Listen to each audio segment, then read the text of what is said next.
అందరికీ నమస్తే అండి. ఏప్రిల్ 8వ తేదీ సోమవారం కొత్త అమావాస్య, ఏప్రిల్ 9వ తేదీ మంగళవారం ఉగాది.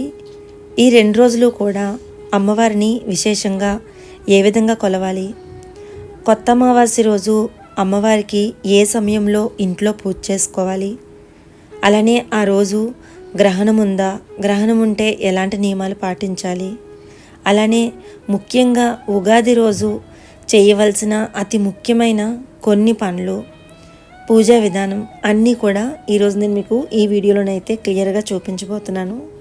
వీడియో ఎక్కడ స్కిప్ చేయకుండా వాచ్ చేసినట్లయితే తప్పకుండా మీ అందరికీ ఈ వీడియో అనేది నచ్చుతుంది, అలానే ఎంతో కొంతైనా సరే యూజ్ అవుతుంది అనుకుంటున్నాను.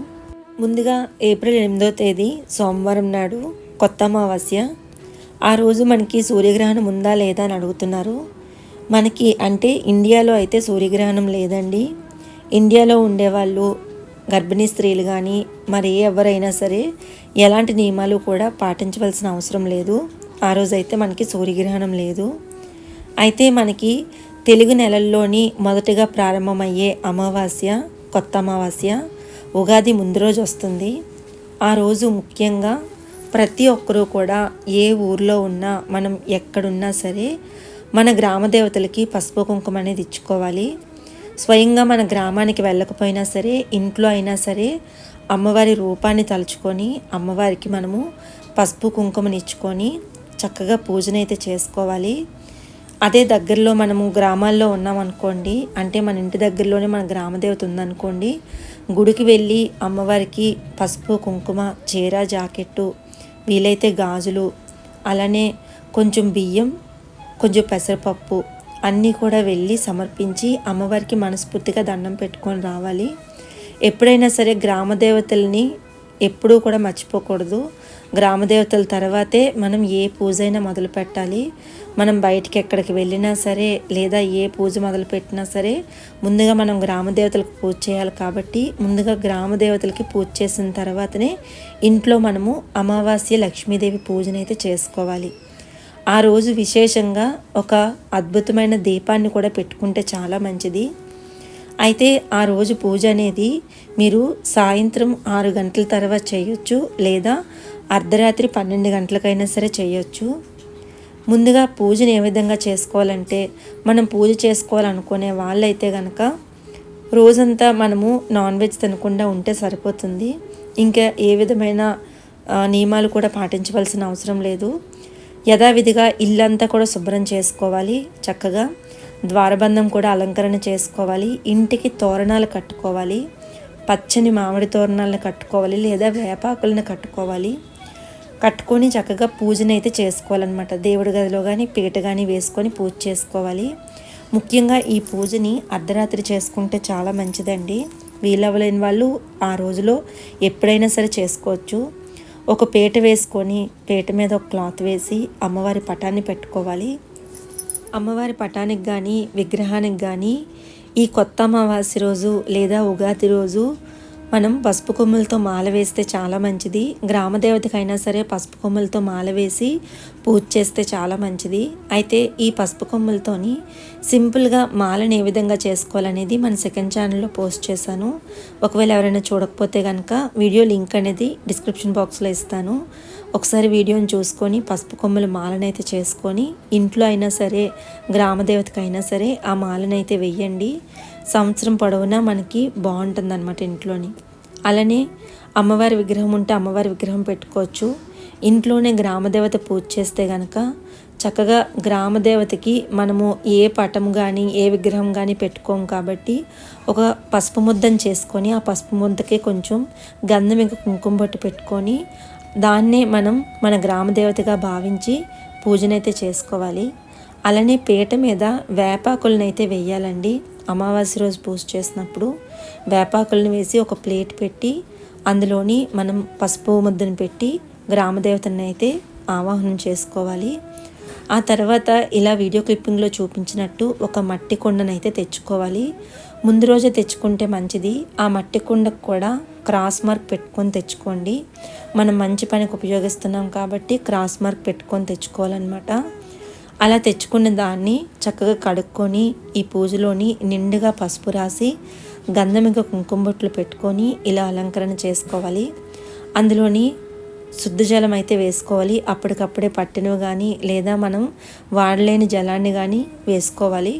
కొంచెం పసుపు కుంకుమ 2 పసుపు కొమ్ములు వేసి ఒక వేపాకు కూడా పెట్టి దాని మీద ఒక ప్లేట్ కానీ లేదా ఇంకేదైనా ఒక పెద్ద ప్రమిద కానీ పెట్టి దాని మీద ఒక 2 ప్రమిదలు పెట్టి దీపారాధనకి అయితే సిద్ధం చేసుకోవాలి.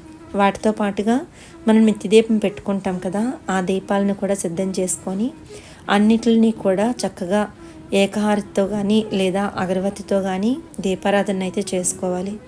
దీపారాధన చేసినప్పుడు మనసులోని ఎలాంటి ఆలోచనలు రాకుండా అమ్మవారి మీద ధ్యానం ఉంచి మనము మనసు నిర్మలంగా ఉంచుకొని భక్తి శ్రద్ధలతోని అమ్మవారిని మనస్ఫూర్తిగా తలుచుకుంటూ అమ్మవారికి అయితే దండం పెట్టుకోవాలి. ముందుగా ఏ పని చేసినా ఏ పూజ చేసినా మనం వినాయకుడిని పూజ చేసుకుంటాం కాబట్టి ఒక్కసారి మనసులోని వినాయకుడిని తలుచుకొని ఆ తర్వాత అమ్మవారికి అయితే పూజ చేసుకోవాలి. ముందుగా గ్రామదేవతకి పసుపు కుంకుమను అయితే సమర్పించాలండి. అమ్మవారి పాదాల దగ్గర కానీ అమ్మవారి పటం దగ్గర కానీ ఒక తమలపాకు పెట్టైనా సరే పసుపు కుంకుమను సమర్పించుకోవాలి. పసుపు కుంకుమను సమర్పించి గాజులు సమర్పించి ఆకు ఒక్క తాంబూలం అంతా కూడా సమర్పించి అమ్మవారికి బెల్లాన్ని కూడా నైవేద్యంగా పెట్టి అప్పుడు మనము లక్ష్మీదేవి అమ్మవారికి కూడా ఉగాది ముందు రోజు కొత్త అమావాస్య రోజు లక్ష్మీదేవి అమ్మవారికి కూడా పూజ చేసుకోవాలన్నమాట. అమ్మవారికి కూడా ముందుగా పసుపు కుంకుమ పెట్టి ధూపాన్ని వేసి తాంబూలం పెట్టి గాజులు పెట్టి వీలైతే చీర ఉంటే కనుక చీర కూడా పెట్టొచ్చు. చీర లేకపోతే జాకెట్ ముక్క అయినా సరే తాంబూలంగా సమర్పిస్తే మంచిదన్నమాట. ముఖ్యంగా గ్రామ దేవతకు మాత్రం ఈ కొత్త అమావాస్య రోజు పూజ చేస్తే చాలా మంచిదండి. అలా అమ్మవారికి అన్నీ సమర్పించిన తర్వాత ధూపాన్ని మాత్రం బాగా వేయాలి. అలాగే అమ్మవారి పటానికి కూడా పువ్వులు ఇంకా వేప మండలాలతోని అలంకరణ చేసుకోవాలన్నమాట. అలా చేసుకొని ధూపాన్ని వేసి మనసులోని కోరికలు అన్నీ కూడా అమ్మవారికి చెప్పుకొని ఓం శ్రీమాత్రే నమః అని అనుకోవాలి. లేదా మీ గ్రామ దేవత పేరేంటో ఆ అమ్మవారి పేరు తలుచుకొని అమ్మవారికి పూజనైతే చేసుకోవాలి. అలాగే 108 నామాలు మనకి లక్ష్మీదేవి నామాలు ఉంటాయి కదా, అవైనా చదువుకోవచ్చు. లేదా ఓం శ్రీమాత్రే నమః అని 108 సార్లైనా తలుచుకొని కుంకుమతో కానీ పువ్వులతో కానీ పసుపు కొమ్ములతో కానీ చిట్టి గాజులతో కానీ ఇలా మంగళకరమైన ద్రవ్యాలు దేంతో అయినా సరే పూజ చేసుకొని ధూపం దీపం నైవేద్యం సమర్పించాలి. నైవేద్యం కింద మనము ఉగాదికి తెచ్చుకున్న కల్లుప్పు అలానే పంచదార బెల్లాన్ని అలాగే పప్పు దినుసుల్ని అమ్మవారి దగ్గర పెడితే మంచిది. అన్నిటికంటే కూడా బెల్లాన్ని పెట్టాలి ఫస్ట్. బెల్లం పెడితే చాలా మంచిదన్నమాట. సంవత్సరం అంతా కూడా మనము బాగుండాలని చెప్పి తియ్యగా అంటే ఆ తియ్యదనంది మన జీవితాల్లో కూడా ఉండాలని చెప్పి కోరుకుంటూ బెల్లాన్ని పెడితే మంచిది. అలాగే మనం తెచ్చుకున్న దినుసులు కానీ మంగళకరమైన ద్రవ్యాలు కానీ ఏవైనా సరే ముందుగా అమ్మవారి దగ్గర పెట్టి అమ్మవారికి సమర్పించి ఆ తర్వాత మనం స్వీకరిస్తే మంచిది. అలానే చెరుకు గడను కూడా పెడితే మంచిదండి. చెరుకు రసం కూడా పెడితే మంచిది. అలా అమ్మవారికి ధూపం దీపం నైవేద్యం అన్నీ కూడా సమర్పించి మనస్ఫూర్తిగా 2 మోకాలు వేసి 2 చేతులు జోడించి శిరస్సు ఉంచి అమ్మవారికి దండం పెట్టి మంగళహారతి కూడా ఇచ్చుకోవాలి. ఆ తర్వాత పసుపు కొమ్ముల్ని ఉగాది అయిపోయిన తర్వాత ప్రతి ఒక్కరి ఇంటికి కూడా వెళ్ళి పంచిపెడితే మంచిది. తన పరాబ్ అనే భేదం లేకుండా అందరికీ కూడా పంచిపెడితే మంచిది. ఒకవేళ అలా ఎవరైనా తీసుకోకపోతే కనుక చక్కగా మనమే మిల్లు పట్టించుకొని మనము పసుపునైతే ఇంట్లోకి వాడుకోవచ్చు. గడపలకు కానీ లేదా మనం నాన్ వెజ్ తినలేనప్పుడు వంటలకు కానీ లేదా తులసమ్మను అలంకరించుకోవడానికి ఇలా వేటికైనా సరే ఉపయోగించుకోవచ్చు అనమాట. ఇలా పూజ అంతా అయిపోయిన తర్వాత మరుసటి రోజు ఉగాది, మనకి ఏప్రిల్ 9వ తేదీ ఉగాది వస్తుంది కదా, ఆ రోజు ఉదయాన్నే నిద్ర లేవాలి. తెల్లవారుజామునే అంటే వేకువజామున నిద్ర లేచి ముందుగా బాగా వినండి, వేకువజామున నిద్ర లేచి ముందుగా ఈశాన్యం వైపు ఒక 5 అడుగులు వేయాలి. లేచిన వెంటనే ఒక్కసారి మొహం కడిగేసుకుంటాము. బ్రష్ చేసినా చేయకపోయినా స్నానం చేసినా చేయకపోయినా సరే లేచిన వెంటనే భూదేవికి దండం పెట్టుకొని వెళ్ళి 5 అడుగులు ఈశాన్యం వైపు వేసి మనం సూర్యుని వైపు తిరిగి అంటే తూర్పు వైపు తిరిగి సూర్య నమస్కారం అంటే సూర్యుడికి దండం పెట్టుకోవాలి. ఆ తర్వాత భూదేవికి దండం పెట్టుకోవాలి. మన ఇంటి దగ్గర ఏమైనా మొక్కలున్నా, పొలాలున్నా, ఏదైనా చిన్న ల్యాండ్ లాంటిది ఏది ఉన్నా సరే, మట్టి ప్రదేశం లాంటిది ఏది ఉన్నా సరే అక్కడికి వెళ్ళి భూదేవికి కొంచెం పసుపు, కుంకుమ, అక్షంతలు, పువ్వులు, కొంచెం బెల్లం, చింతపండు, 2 పసుపు కొమ్ములు ఇవన్నీ కూడా అమ్మవారికి సమర్పించి మనస్ఫూర్తిగా దండం పెట్టుకోవాలి. దండం పెట్టుకున్న తర్వాత అప్పుడు మనము మన ఇష్ట దైవానికి ఎవరికైనా సరే ఉగాది రోజు పూజ చేసుకోవచ్చు. వెంకటేశ్వర స్వామికి కానీ, లక్ష్మీదేవి అమ్మవారికి కానీ, గణపతికి కానీ ఎవరికైనా సరే పూజ చేసుకోవచ్చు. ముఖ్యంగా ఉగాది రోజు గణపతికి, లక్ష్మీదేవి అమ్మవారికి చాలా విశేషంగా పూజ చేస్తారు. ముఖ్యంగా అయితే మాత్రం అమ్మవారికి పూజ చేస్తారండి. రైతులైతే మాత్రం భూదేవికి పూజ చేసుకుంటారు. మా ఇంట్లో కూడా రైతులం కాబట్టి అందరూ కూడా భూదేవికి పూజ చేసుకొని ఆ తర్వాత గ్రామ దేవతలకు పూజ చేసి ఇష్టదైవానికి పూజ చేసుకుంటారు. అలా ఇంట్లో దీపారాధన చేసుకొని అలానే తులసి మొక్క దగ్గర కూడా దీపారాధన చేసి ముందు రోజు మనం ఎక్కడైతే పూజ చేసామో అక్కడే మళ్ళీ మనము చక్కగా మనం తెచ్చిన ఏదైనా ఆ రోజు వండిన పదార్థాలు ఏవైనా సరే మనం సమర్పించాలి. అలానే ఉగాది పచ్చడిని కూడా ఇంట్లో చేసి అందరితో పాటు కూడా తినాలన్నమాట. షడ్రుచులు మనకు ఉండాలి కాబట్టి ఆ రోజు ఉగాది పచ్చడిని కూడా ప్రతి ఒక్కరితో కూడా పంచుకొని తినాలి. అంటే మన ఫ్రెండ్స్తోని, ఫ్యామిలీ మెంబర్స్తో అందరితో కూడా కలిపి కూర్చొని తినాలి. ఆ తర్వాత పంచాంగ శ్రవణం కూడా మనం వినాలన్నమాట. ఉగాది రోజు ఖచ్చితంగా పంచాంగం కూడా వినాలి.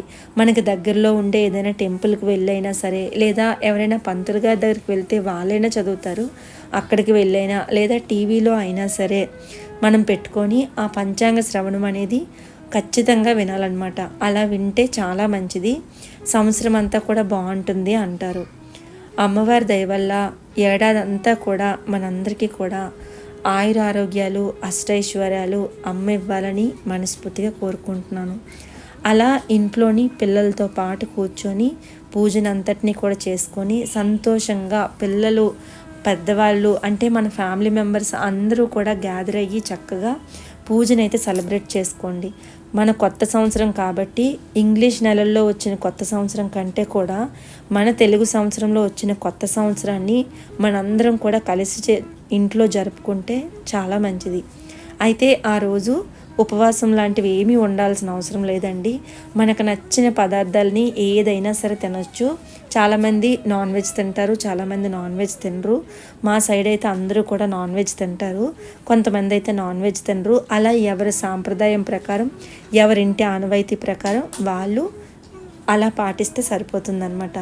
అలా ఉగాది రోజు కూడా దగ్గరలో ఉండే రామాలయంకి కానీ, శివాలయంకి కానీ, వైష్ణవాలయంకి కానీ లేదా వినాయకుడి గుడికి కానీ వెళ్ళి నేతి దీపం వెలిగించుకొని వస్తే మంచిదన్నమాట. పిల్లల్ని అందరినీ కూడా తీసుకొని వెళ్ళి నేతి దీపాన్ని వెలిగించుకొని వచ్చి ఇంటికి మనం రావాలి. ఆ తర్వాత ముందు రోజు మనము కొండతోని దీపం వెలిగించాం కదా, అది పూర్ణ దీపం అన్నమాట. ఆ దీపం వెలిగిన తర్వాత ఆ కుండని, ప్రమిదల్ని మనం వచ్చే ఏడాది వరకు దాచుకోవచ్చు. లేదా ఆ కుండలోని మనం డబ్బులు దాచుకోవచ్చు అండి. చక్కగా అదంతా కూడా ఆరిపోయిన తర్వాత డబ్బులు దాచుకోవచ్చు. లేదా ఉప్పు వేసుకొని మనము దేవుడి గదిలో అయినా సరే లేదా వంటగదిలో అయినా సరే పెట్టుకోవచ్చు అనమాట. ఆ నీటిని ఇంటి అంతటికీ కూడా వేపాకు ఏదైతే ఉంటుందో దాంతో ఇంటందరికీ కూడా జల్లి ఆ తర్వాత ఒక పచ్చని చెట్టు కింద వేస్తే చాలా మంచిది. అమ్మవారికి ఈ దీపం వెలిగిస్తే చాలా మంచిదండి. ఈ సంవత్సరం అమ్మవారికి ఈ వేపాకు పూర్ణ దీపాన్ని వెలిగించి చూడండి. అమ్మ మనకి అన్ని విధాలకు కూడా మంచే చేస్తుందన్నమాట. అండ్ ఈ విధంగా అమ్మవారి పూజని, ఉగాది పూజని అందరూ కూడా చేసుకోండి. ఈ సంవత్సరం అంతా మనందరికీ కూడా బాగుండాలని మనస్ఫూర్తిగా కోరుకుంటూ మళ్ళీ